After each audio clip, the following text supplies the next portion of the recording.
The BYU football program was picked to finish 13th last year and actually finished 13th in the national polls. But is that number 13 ranking the motivation BYU needs to take 2025 and elevate themselves? Let's investigate.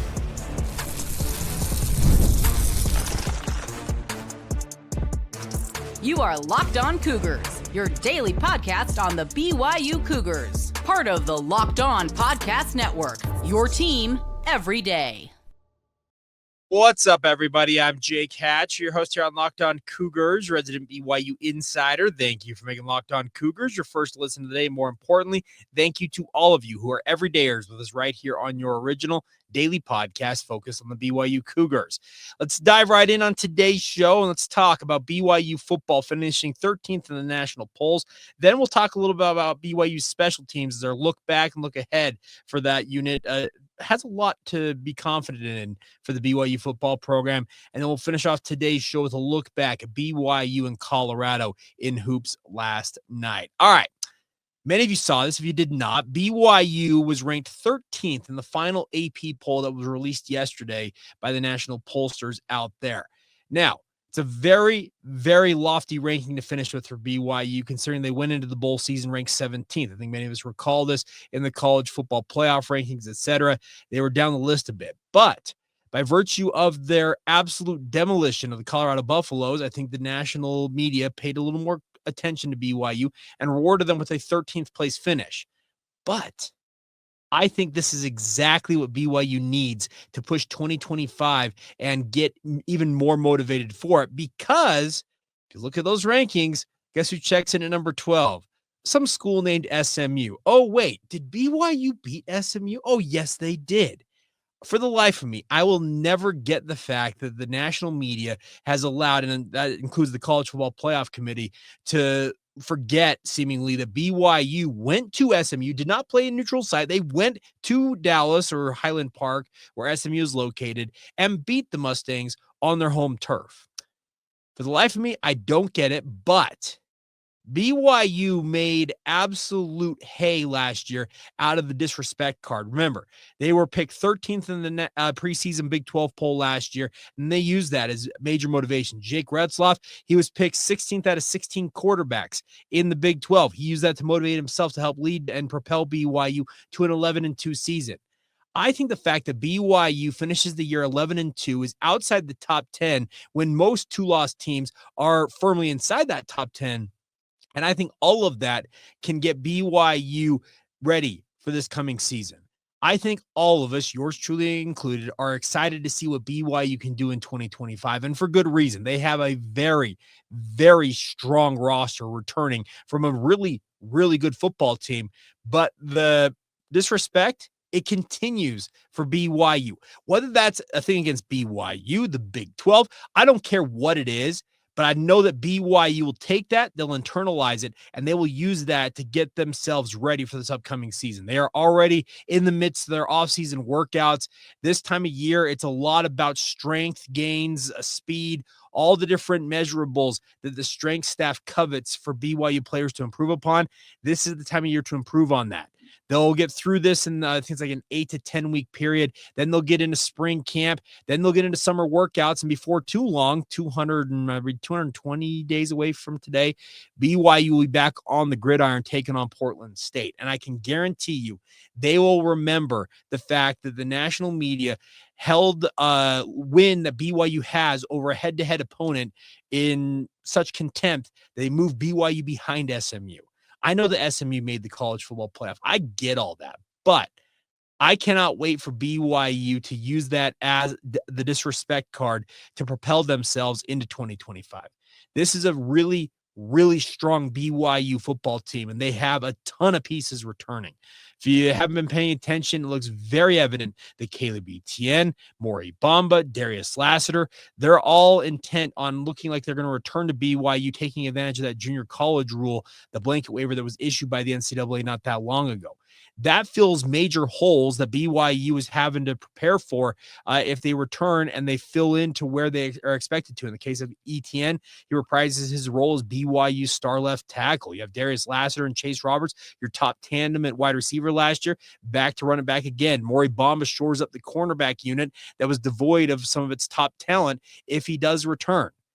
There is so much going for this BYU basketball. We'll get to BYU basketball in a minute, but there's so much going for the BYU football team that they should feel really, really excited about this upcoming season. But at the same time, use this disrespect that's being cast in your face by this final poll. Even as high as you are ranked 13th, you are still on the outside looking in amongst the other 2 lost teams in the country.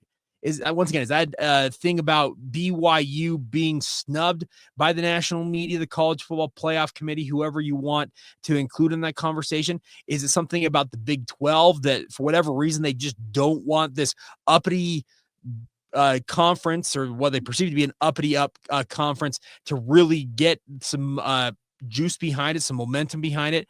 I don't care what it is. What I want BYU to do is I want them to go and kick the door in 2025. Essentially force themselves upon the national media and upon the college football playoff committee. We saw it in the early goings of the college football playoff rankings this past season. BYU checked in the mid-teens in that first ranking. You're like, what in the world? What do they need to do? Then they go out and they keep winning. And finally, the college football playoff committee rewarded BYU with that 6th place, or the number 6 ranking in that ranking right before they had that really tough loss to Kansas. And then all of a sudden you saw the playoff committee say, hey, look, I'm going to tie a little stone to BYU's ranking and we're going to drop it off a cliff. BYU has a lot to go out there and prove, obviously, and they got to make believers out of a lot of people still. But the thing about it is, we saw what motivation the disrespect card could be for BYU football, and they used it to great effect this year. And I'm looking forward, this past year, and I'm looking forward to seeing them use it even more so this year. Crazily enough, that even though they'll be a top 20 ranked program, they should still feel that disrespect, the contempt that is seemingly being held against them in the national media and these rankings. And that's a really, really nice thing. I think BYU can hold in their back pocket, even though if they're not ranked inside the top 20 in the preseason poll, I will be absolutely floored. We've seen ESPN rank them as high as number 9 in their way too early rankings. We've seen CBS Sports completely ignore the Cougars, seemingly saying that they're on the outside looking in. They're anywhere between 9 and unranked.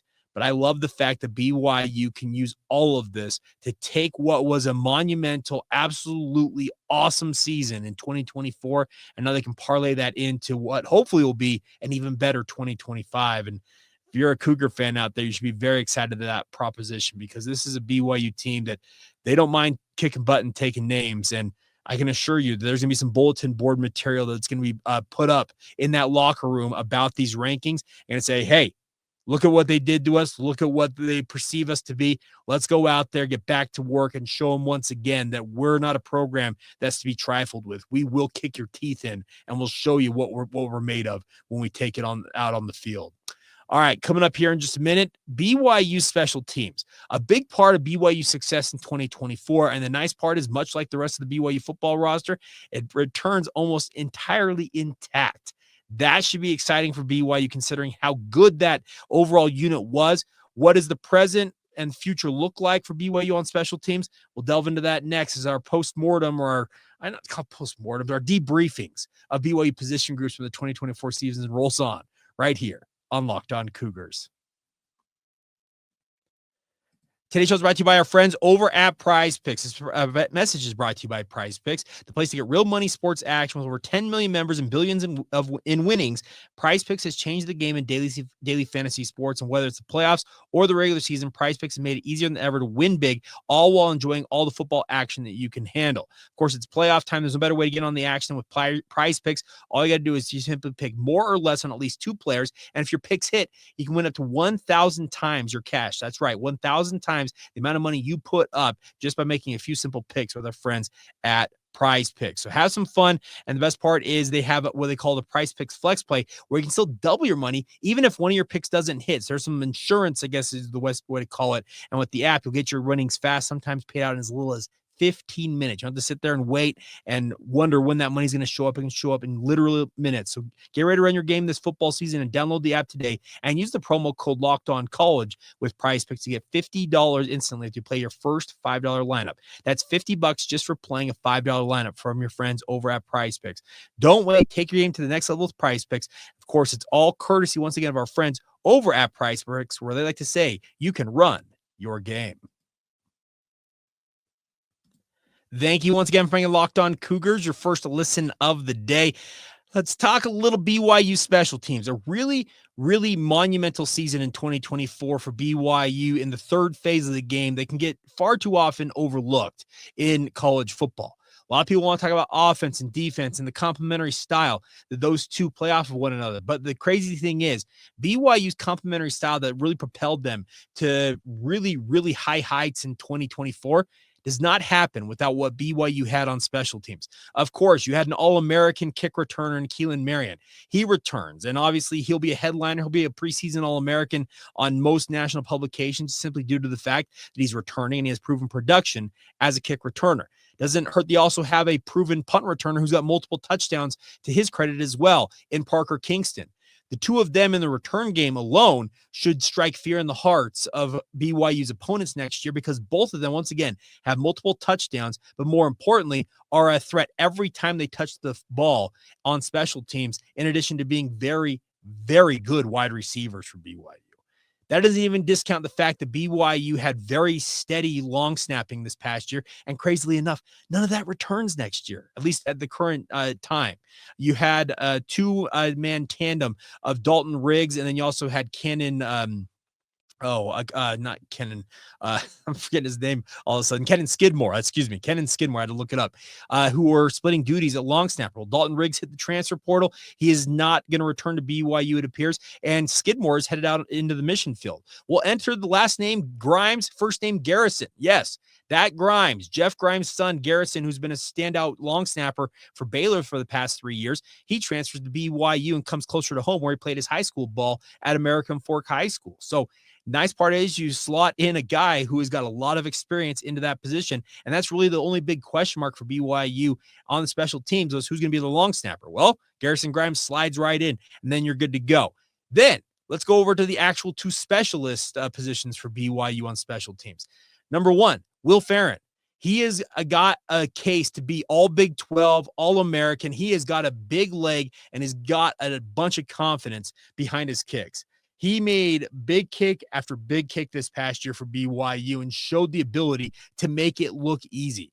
A lot of kickers seem to get inside their own head, but this is a kid who just is cool as the other side of the pillow, to steal the Stuart Scott phrase there.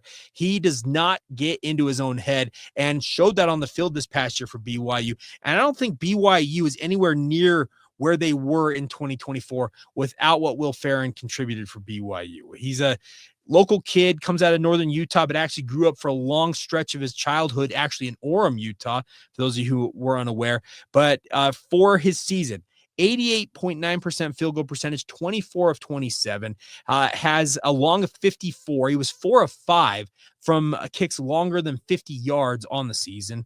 Just absolute nails. 41 of 41 in his extra point attempts, 113 points scored for BYU.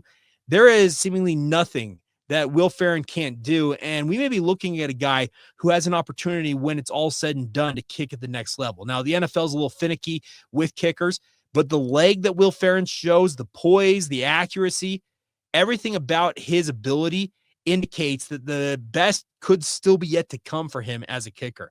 I can assure you that in his mind, he feels like he went 20 of 7 of 27 on field goals, and he'll be looking to improve on what was nearly 90% conversion percentage on field goals a year ago. Really, really fun stuff to see that. And I think that, once again, his thought process has got to be, hey, I'm going to go out there. I'm going to prove everybody wrong. I'm going to prove that I can do everything that people out there that may still have questions about me. I'm going to get after it and show that I've still got that ability to be an impact player. That brings us finally to Sam Vanderhaar as BYU's punter. Now, he split time with Landon Rico early on in the year, but by the time the non-conference slate was over, it was very evident that the former Aussie Rules punter, he was the best option for BYU punting the football. And on the season, ended up with a long of 70 yards, had a net of, 40.7 yards, which is pretty healthy. It's not perfect. It's not a huge number, but he is a guy, speaking of Sam Vanderhaar, who has really made good on the bet on himself. Remember, this is a guy who went to Pitt, transferred, sat an entire year of college football before enrolling at BYU, and had every intention of winning the punting job, and did just that. And also, for the first time ever in his football playing career, also held on those extra points and field goals for Will Ferrin. That's a pretty nervy job. And I know a lot of punters are required to do it, but to have a guy like Sam, who had never done it before he arrived at BYU, to step in and essentially become absolute nails at doing that, that indicates that he's got a high level of confidence. He's got those proverbial nerves of steel to be able to get that snap, get it down, get the laces out, and get it in place where Will Ferrin can boot it through the uprights.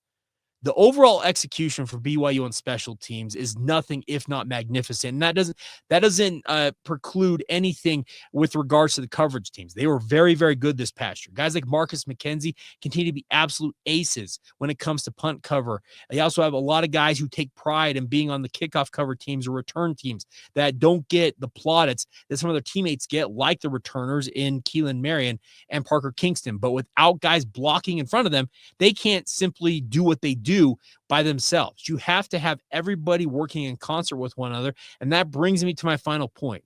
BYU has an absolute ace up their sleeve in Kelly Papinga as BYU's special teams coordinator. He does a bang-up job across the board, coaching up BYU's edge unit or defensive ends, whatever you want to term it. But in addition to that, he is one of the preeminent special teams coordinators. I don't think anybody gives their just credit or the proper due that he is entitled to as a special teams coordinator.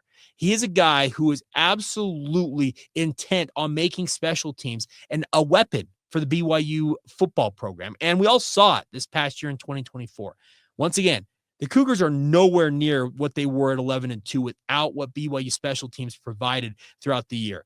Multiple circumstances where they would go down the field and create a big play, whether it was a big kick in the field goal unit, a fake punt here or there. Remember, Sam Vanderhaar was out against Baylor, had that big fake punt. We also have seen a guy like Sam Vanderhaar snap the ball between his legs to Will Ferrin on a fake punt. That might have been the Baylor game. But the point stands that BYU has an absolutely incredible special teams coach in Kelly Papinga. And I don't think anybody out there within the sound of my voice should be thinking that Kelly Papinga is any less valuable than a Jay Hill and Aaron Roderick. Kalani Sitake has got a trio of coordinators. Speaking of his top lieutenants, if you want to use the military adage there, he's got a trio of lieutenants that he is very lucky to have. And I think Cougar Nation needs to understand that all three of them, they provide very, very good coaching overall, but also motivate their guys. They keep their guys in line, and they also provide absolute just nails ability for their respective specialties. Whether in this case it's Kelly Papinga on special teams, he is absolutely awesome at what he does. And I think the future for BYU special teams looks very, very bright because a lot of these guys are still underclassmen and have multiple years in front of them. A guy like Cannon Skidmore, yeah, he'll be back in a couple of years to hold down that long snapper position. But in the meantime, I've got the utmost faith that Kelly Papinga will find any and all options that will fill in admirably at that spot. And when the time comes that a Will Ferrin, a Sam Vanderhaar, a Keelan Marion, a Parker Kingston, whoever you want to talk about on special teams, moves on in the next year or two, well, the nice part is I think Kelly Papinga will have the next guy or guys ready to step in right away. And it's really cool to see what BYU's got cooking on special teams because they've got depth, they've got proven production, and it looks like, once again, that the future is very, very bright in that third phase of the game, and it should continue to be an absolute weapon for BYU as they try to continue to strive to be the most complimentary football program in America. And that entails a big part of what special teams brings to the gridiron itself. All right, coming up next, we'll finish up today's show looking back at BYU and Colorado. What did we learn from BYU's road game in Boulder late night? What to take away from it? We'll delve into that next as we roll on right here on Locked On Cougars. There's a little bit of blip there, but today's show is brought to you by our friends over, a new friend, I should say, over at Talkspace. Therapy is a game changer, my friends. It can help manage stress, improve sleep, and communicate more effectively for all of us. Finding the right therapist and fitting sessions into a busy schedule can be quite a challenge, and that's where Talkspace comes in. It is the leading virtual therapy provider, makes getting you the help you need easy, accessible, and more importantly, affordable. With Talkspace, signing up is simple. You can simply match with your licensed therapist who fits your needs, usually within 48 hours, just 2 days, and it's convenient. You can have sessions from the comfort of your own home and even message your therapist between appointments if you need to. Plus, Talkspace is covered by many insurance plans, and for most insured members, there's a $0 copay. It's never been easier to prioritize your mental health. As a listener of this podcast, you can get $80 off your first month with Talkspace when you go to Talkspace.com/LockedOnCollege and enter the promo code SPACE80. To match with the licensed therapist today, go to Talkspace.com/LockedOnCollege. Enter that promo code SPACE80 for $80 off your first month and show your support for the show over here at Locked On Cougars. That's Talkspace.com/LockedOnCollege using the promo code SPACE80.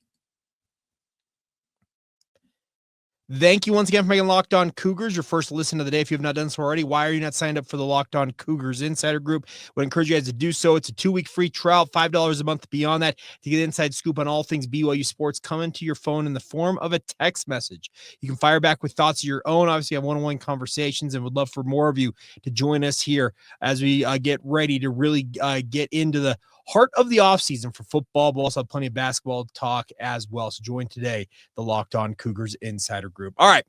Dominant win for BYU on the road last night at Colorado. If you pay attention just to the second half of that game, the first half was a bit of a struggle for BYU. Fell behind by as many as 10 points, but then responded with a 39-11 run spanning halftime, about a 12-minute-ish stretch of the game, and BYU put this one out of reach, and quite frankly, it might be the most dominant half of BYU basketball they have played, at least in Big 12 play, and I really believe that.